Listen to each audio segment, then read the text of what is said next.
I've reviewed a lot of shows on this channel that I would call classics, which I all loved watching, but the first true classic I ever laid eyes on is a show that many others would consider the best cartoon show of all time. I'm talking about Adventure Time. Adventure Time is without a doubt one of the most complex, deep, and thoughtful cartoon shows I've ever watched, and any way you break it down, it never fails to amaze. So in today's video, I plan on discussing what Adventure Time was about, what it could have done better, and what made it an instant classic. Before we start, be sure to like and hit that subscribe button. To many newer fans' surprise, Adventure Time actually started out as a typical goofy and lighthearted cartoon show. It was simple but had a creative concept, to have an adventure boy and a talking and shape-shifting dog. The plots of the episodes are formulaic and pretty predictable, whether it was Finn and Drake saving a princess from Ice King, or Finn just helping out Princess Bubblegum and the Candy Kingdom. The first 3 or so seasons were enjoyable, episodic stories. But as the show went on though, we were introduced to new characters and new aspects of the different elemental worlds. Another thing I wanted to point out was about the start of the show was how Finn specifically acted so childish. He was just a standard adventure kid that anyone growing up could see themselves being, but bit by bit, he would go on to grow and mature as a person. You could easily separate the first 3 seasons of the show from the rest, because the storytelling and maturity are at such different levels. One of the main selling points about this show is definitely its characters. The main cast of Finn, Jake, BMO, Marceline, the princesses, and Ice King is easily my favorite starting cast for any cartoon. They all have so much personality and are so unique to each other. Adventure Time did a really great job of blending the characters together so we could see their dynamics and how they react together. The side characters also add a lot to the show as well. Despite not appearing as much in the show, characters like Huntress Wizard, Fern, and Simon were key factors in the best arcs of Adventure Time. Finally, the villains in Adventure Time had a lot going for themselves. What I mean by villains is mostly the Lich. Now the Lich was written so well to be the perfect blend of clever and annoying. He would just never go away. The plot of this show would work out with any cast, but the greatness of these characters takes this show to the next level.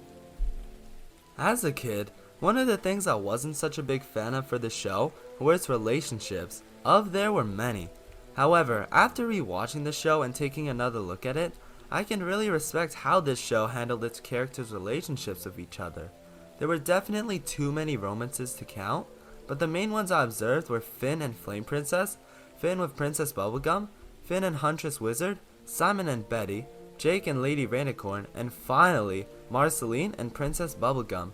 Jake and Lady Rainicorn's relationship wasn't really focused on, and it didn't have much of an effect on the show. Simon and Betty seemed perfect for each other, but also didn't get much screen time, as they were mostly shown together in the past. Now talking about Finn, I'll start with him and Princess Bubblegum. This ship was shown right from the first episode, as we could see clearly Finn's interest in Princess Bubblegum. Despite that though, I saw this more as just Finn wanting to be with Princess Bubblegum, but her not seeing Finn that way. I mean, this one was over from the start. Next up, this was easily the most well-written relationship, Finn and Flame Princess. They had so much chemistry together, and Finn learned so much from being around and with her. I can also appreciate how the writers approached splitting them up in a really realistic way that was believable. The last relationship for Finn was with Huntress Wizard, but the show never really touched on that one as well, so I guess we'll never know.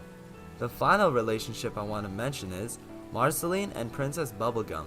I am so happy that the Distant Lands episode Obsidian is all about Marceline and Princess Bubblegum, as it shows just how much chemistry they have with each other, and I really wish that the show would give these two more storytelling earlier in the show instead of simply jamming it into a special, which was still nice, but not ideal. Adventure Time's plot is incredibly deep as well. The growth of the characters keeps you engaged and makes you feel like you grew up with them throughout the seasons. This show also wasn't scared to explore the loss of some characters, which not only brought up the stakes for this show, but also brought a level of seriousness and ache as well. Finally, later seasons of this show bring up questions about life and purpose that most other cartoons would instantly shy away from. Don't get me started on the world building of this show as well. It's actually crazy how advanced the city of Ooo is. You almost forget how many different worlds and lands there are in this show. For a cartoon, Adventure Time has most likely the best world building any fan could ask for. One thing I really wanted to mention about this show was its finale, Come Along With Me. In my opinion, there was no better way to end off this show than with a 1 hour long special. It was clear that the show was starting to get a little too advanced for its own good, and for a while, to that point, it was becoming less and less of a kids show. I also felt that the original charm of Adventure Time was starting to grow thin, and it would end sooner or later. But man, what a way to finish it off. They advertised it as an all-out war between the Candy Kingdom and the Princess Bubblegum's family, but it soon became so much more. The sacrifices in this special of Betty and Fern were extremely emotional, not to mention that the fulfilling ending to the special of Princess Bubblegum giving Finn a seed to replant his home. It was such a symbolic reference to the show, and it really hit home on the point. Although Adventure Time ended 6 years ago, we've had 2 major spin-offs since its ending. These spin-offs being Distant Lands and Fiona and Cake. I personally love Distant Lands to death, and the material of that series was caliber to the best episodes of Adventure Time.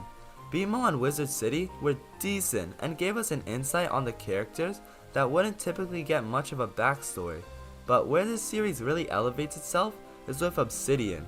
Obsidian fulfilled the bond between Marceline and Princess Bubblegum, and it was truly beautiful.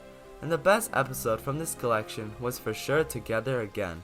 This episode was a pure definition of perfect, and was one of Adventure Time's most emotional episodes ever. While Fiona and Cake wasn't nearly the stunner that Distant Lands was, it was still worth watching. I didn't exactly love Fiona and Cake, but it was still cool to see an older Finn and Simon, and Fiona was a nice character to build around. These were good episodes and were complimentary to remind you how good Adventure Time really was. Man, just talking about Adventure Time reminds me of how amazing the show really was. The greatness of the show doesn't hit you all at once. Instead, you grow and appreciate what the show has to offer all the time. The emotional intensity between the characters and the straight out sadness of some of the episodes are worth explaining by themselves. And while I won't go out of my way to say that this is definitively the greatest cartoon of all time, it's for sure up there, and I can't name any other cartoons that can top it. That's all for the video.